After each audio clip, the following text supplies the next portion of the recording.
David R. Guttery is an investment advisory representative of Emeritus Investment Corporation and president of Keystone Financial Group in Trussville, Alabama. Please stay tuned through the end of the video for additional important disclosure information. Hello everyone, I'm Brannon Dawkins, joined today by David Guttery, president of Keystone Financial Group here in Trussville, for a discussion on personal money management and the need for emergency funds. David, we've always heard how important it is to save for a rainy day, but in the area of professional financial planning, what does that look like for your clients? Money management involves several things. It involves everything from the creation of a budget to the maintenance of emergency cash reserves. Some of us live rigidly by our budget constraints, and others merely check the balance at the end of the month to see if there's anything left. Most of us fall somewhere in the middle. From a financial planning standpoint, though, having a budget is critical. How can you know where you're going if you don't know where you are? All plans that we make, for retirement investments, to college investments, to risk management, must be accommodated within the budget. We can't plan for these goals with any degree of certainty unless we not only have a budget, but also follow that budget. So budgeting is a critical component of holistic money management, but what advice do you share with clients about emergency reserves and planning for those unforeseen events? That's another critical aspect of money management. The provision for and the maintenance of emergency cash reserves is no less important than contributing to your retirement plan. Unfortunately, many people couldn't withstand a financial emergency that might disrupt income for any length of time because they haven't prepared for such emergencies. Now, there are some rules of thumb numbers out there, such as 3 times your monthly income that should be held in reserve. But in reality, that number is going to be different for everyone. Rates of interest on cash savings remains very low. Are there any strategies that you employ with clients to maximize their potential yield on cash savings?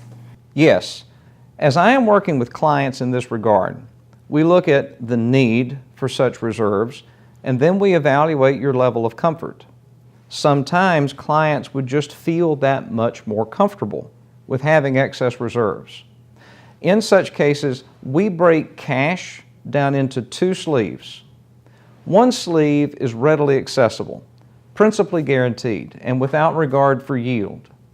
I honestly don't care what might be the yield or the rate of interest on this sum of money. The only purpose that this sleeve of cash has is to just exist and to be there in a place where you can lay hands on it within 10 minutes. The other sleeve of cash may be placed where it's liquid, but somewhere other than a money market or savings account where yields might be a bit higher. It's still considered an emergency reserve, though. Such sources of income could be found with floating rate mutual funds or exchange traded funds, for example.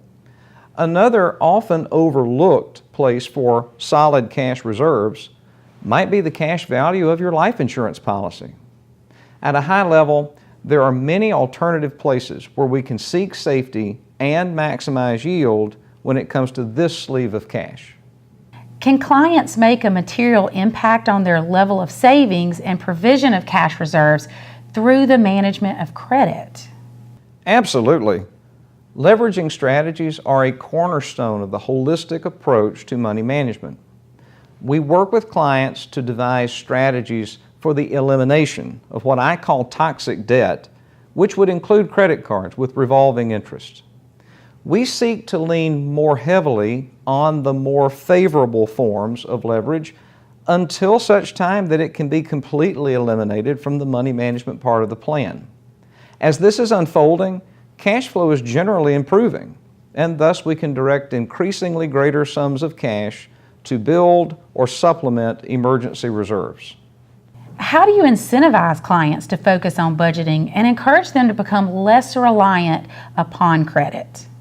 In the world of financial planning, Relativity is a fantastic tool for that kind of clarity. For example, we might evaluate the purchase of a given thing in terms of its current impact upon cash flow and, alternatively, through the use of credit.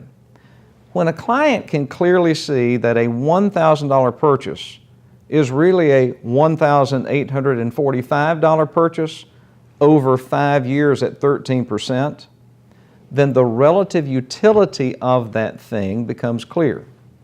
Is it truly worth the total real cost? Not only nominally, but also in terms of lost opportunity cost in the form of interest that could have otherwise been had, for example.